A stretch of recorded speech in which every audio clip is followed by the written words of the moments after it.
everyone, welcome to this week's energy reset and reading for the week and for today. Today I don't feel as strongly to do the energy reset as I've been doing before. I feel like the last week we've been sifting through a lot of heaviness, as I had mentioned in the previous video, and nothing needs to be added, like the cosmic energies and the full moon and everything that you've been giving space to sit with and just let be and feel is already in progress and process to evolve. And this is a fresh week, so there will be some lingering aspects of whatever you were sifting through last week that may come up, but it will shift definitely by the midweek, and you'll be seeing some major changes as the full moon is complete and we're just moving forward into a new season. So with that in mind, just let things be. You know, you don't really have to do too much right now. Maybe, sit under the moonlight and let that bright light be felt in your body tonight. That's something you could do, but really I just feel like there's nothing to add. So we're just going to go into the messages, which already began, and the channeled reading. And I'm using this guide today, The Secret Language of Light.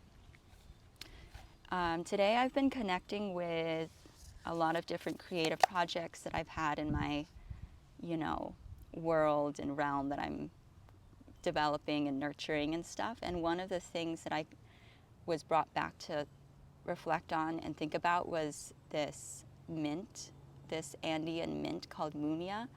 And so that plant is present today for today's reading.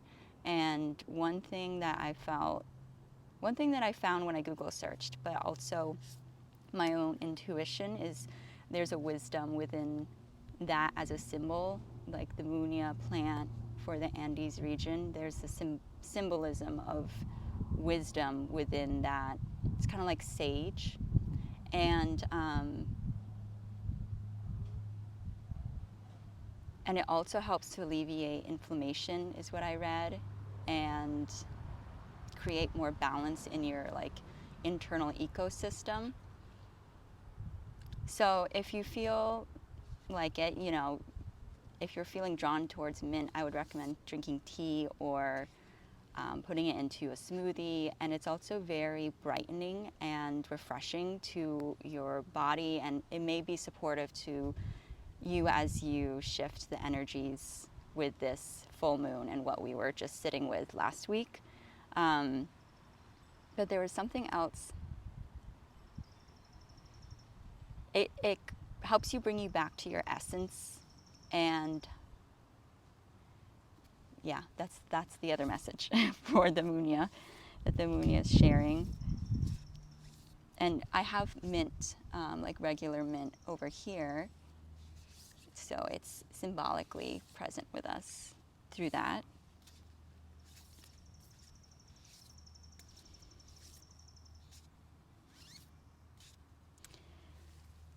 Okay, so the first set of cards that fell out, I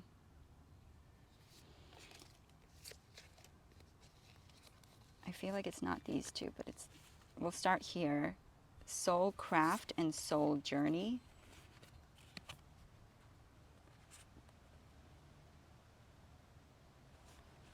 So this is very illustrative of what we've been feeling, but in visual representation. The light, and I recommend watching last week's video because I'm going to talk a lot about that, because it's we're working off of that energy. The light is there. The sun is now shining. Last week, the entire week here where I am, it was heavy clouds and rain and cold, but the sun is still there. And we are still able to connect with it even if you're sitting with and experiencing this like cloudy confusion and heaviness.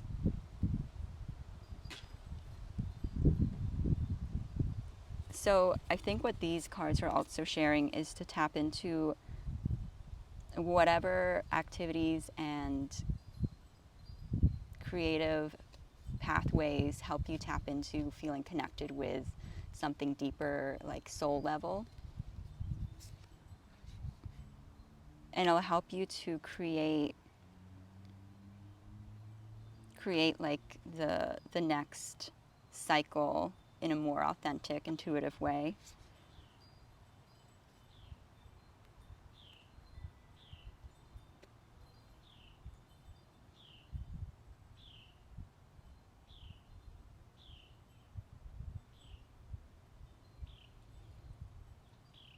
Because if you see even like the way that the light, there's a beam of light that is going in this card, but the way it fell out looked like this. It's really wild what's going on here. I feel like the other message is talking about being seen and letting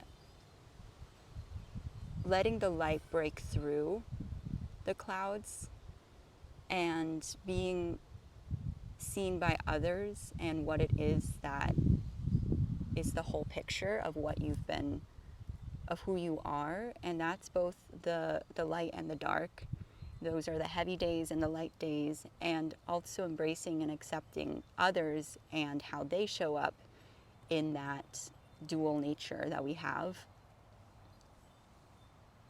And that will help you to learn how to collaborate with others and be more flexible and agile amongst the navigation that everyone's going through in life, and how they may show up in a collaborative place,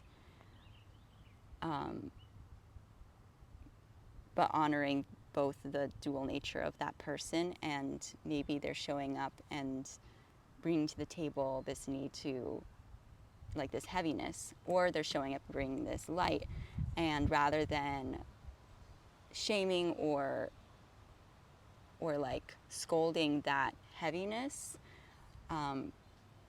it's a good practice to reflect on how you can love and embrace that aspect of yourself in you, and the ways that maybe you're feeling that, or you show up in that way, or just giving more honor to it, because it'll help you in your process and whatever it is that you're creating, and it'll help you understand the creative process and how there's these natural ebbs and flows that happen, these pauses and these starts, and nothing is constant go go go.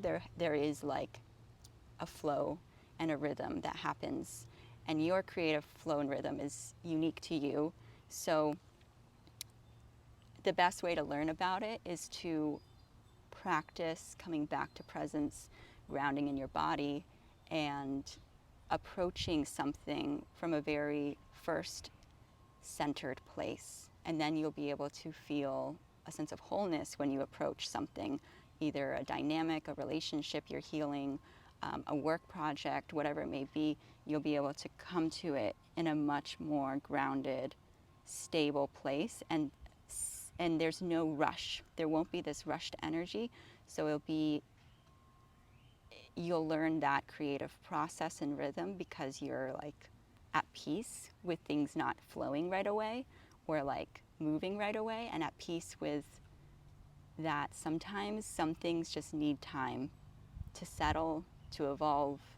The pieces, trusting in the co-creative process with the grander picture, and that all the energies involved, all the people involved, like give it space to naturally, when it's time to flow and move forward, it will, rather than forcing it. And being able to be in that steady place inside of yourself will help you to not feel rushed or anxious or over focused on that like need to push something forward. So just take a step back, enjoy the day, and start to practice listening to when it's a go moment and when it's a pause and just be with yourself moment. And always approach everything with love and and the people in your life. And a question you can always ask yourself is, what would love do? And that would help you a lot with knowing how to navigate something you want and the process until it comes to fruition, rather than a panicked approach. We can practice a loving, nurturing approach and a detachment of the outcome of whatever that is. And a way that helps with detachment of outcome is really just anchoring into yourself. I utilize the earth a lot to help me ground and center myself. Walks, exercise. Doing this video is actually really helping me a lot. Like today, I had a lot of thoughts about what I wanted to focus on today, and there's this question I have that I don't have answers to yet, like a little bit, but so these weekly videos are a great tool as well to help you just take a moment before the week starts and hit pause and be like, okay, what is my more balanced, centered approach to this week and this moment?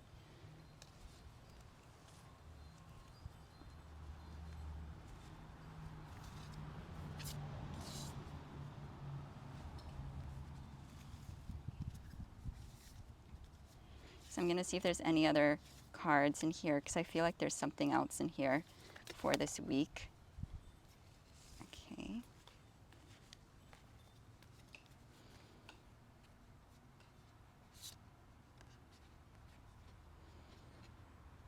Oh, interesting. So I'll show you the picture of how it came out.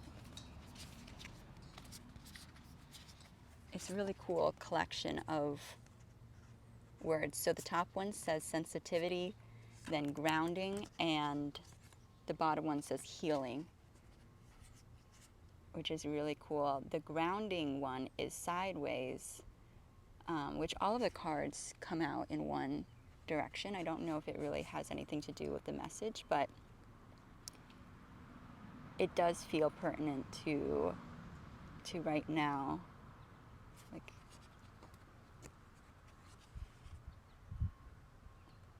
something is not yet in like full flow go mode. Like, continue to nurture it with your heart and, love, but also be okay with the fact that right now things are sideways. They're not yet in like full channel. The channel is not fully clear yet, but it is becoming clear, and you don't necessarily have to do anything. Just let it be, because like I said, the full moon energy is already taking care of some things, and everything you were sifting through last week is already in motion. So there's nothing really to do, but right now there's not, like, whatever creative project you're working on or relationship you're developing or whatever it might be, give it a bit more of a pause and then respond to when the energies feel more aligned for fluid motion forward. And it will be this upcoming week, I think. But right now it's not. That's for sure. One sure thing.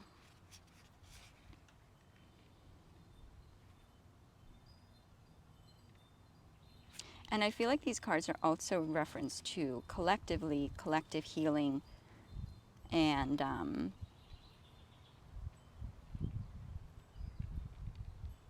yeah, that's it, collective healing.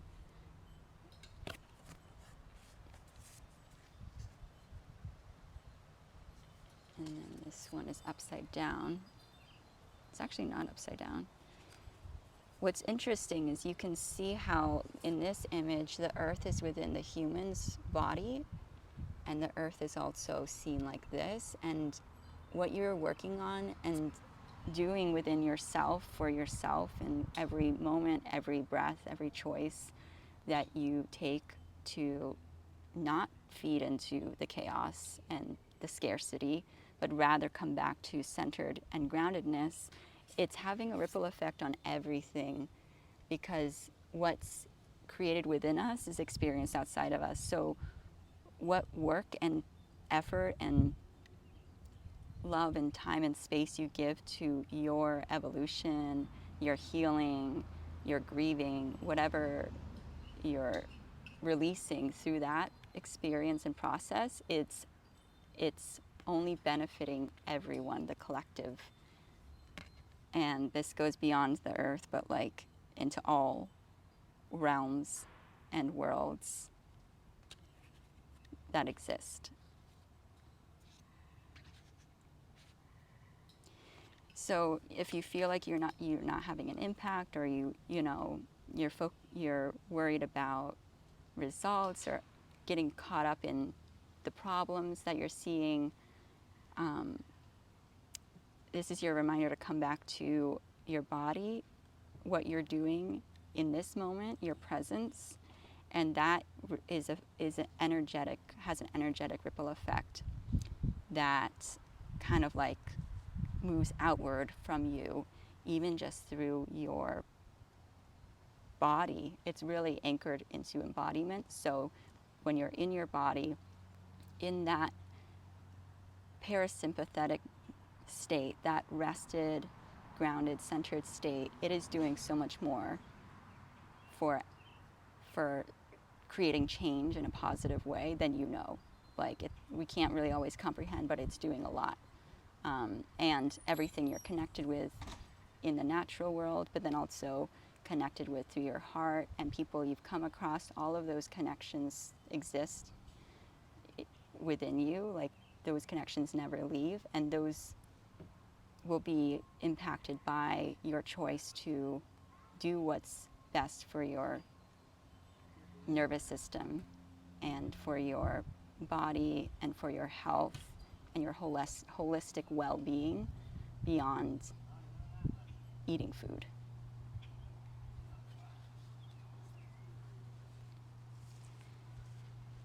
Okay, let's see. Anything else? Ooh. Ooh, I feel like this is a preview of what's to come.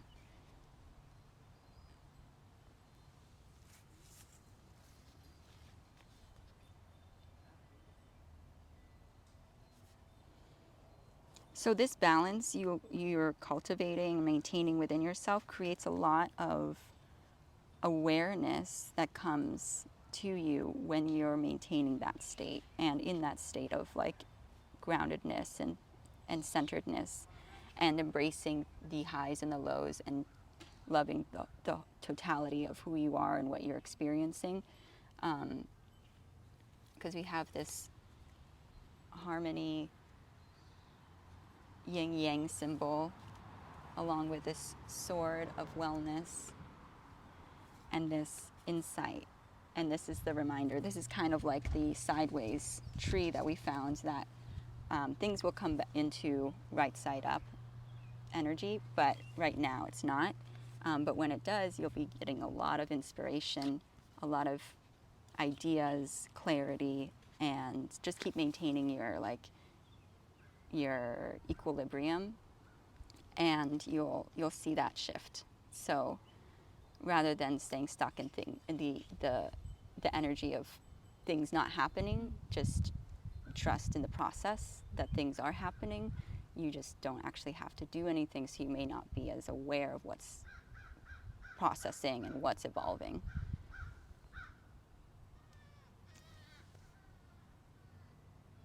Okay, I think that's it for today. There's a crow. The crows have been really circling around me a lot, and they are symbolic of death. And yeah, so like something is happening with the crows. I'm not quite sure yet the clearest message of the crows, but that's all I know, is that they do symbolize death, and the wind is picking up now, so there's definitely, I'm curious if you feel that or have seen a lot of crows around you. But death is like the next, you can't have, I guess one thing that I had thought about with that, because I was thinking about this, was instead of seeing it as death, you could see, what am I regenerating? What am I letting go to regenerate and be used as the fertilizer for the next thing that I'd rather be growing and experiencing and bringing to life. And so whatever you're letting go of, you could actually see it as a regeneration, not a loss. And yeah. All right, so I'll end with that. Thank you so much for joining. I hope you have a beautiful week ahead, and I'll see you next week.